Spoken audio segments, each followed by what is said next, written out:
गोंदियात जलसंधारणाचा संदेश देण्यासाठी महावॉकेथॉनचं आयोजन करण्यात आलं।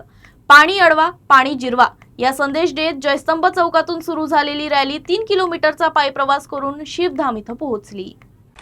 मृद व जलसंधारण विभाग आणि जिल्हा प्रशासनाच्या वतीनं 15 ते 21 ऑगस्ट दरम्यान जलसंधारण सप्ताह साजरा केला जात आहे। यानिमित्त गोंदियात महावॉकेथॉन आणि जनजागृती रॅलीचं आयोजन करण्यात आलं। जयस्तंभ चौकातून सुरू झालेल्या या रॅलीला जिल्हा परिषद अध्यक्ष लायकराम भेंडारकर आणि मुख्य कार्यकारी अधिकारी जेनिशचंद्र दोंतुला यांनी हिरवी झेंडी दाखवली। नागरिकांनी मोठ्या संख्येने सहभागी होत सुमारे 3 किलोमीटरचा पायी प्रवास केला। पाणी अडवा पाणी जिरवा, जलयुक्त महाराष्ट्र घडवा आणि जल वाचवा भविष्य घडवा असा संदेश देत नागरिकांना जलसंधारणाचे महत्त्व पटवून देण्यात आले।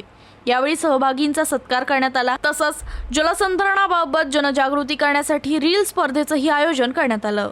आज ऑगस्ट 21 जलसंधारण दिवस म्हणून साजरा करण्यात आलेला आहे। अनुषंगाने महावॉकेथॉन वॉक फॉर वॉटरची कार्यक्रम आज या ठिकाणी आयोजित केला। या कार्यक्रमात खूप मोठ्या संख्येने सगळे विद्यार्थी, महिला, सगळे अधिकारी हे यामध्ये सहभाग घेतलेला आहे।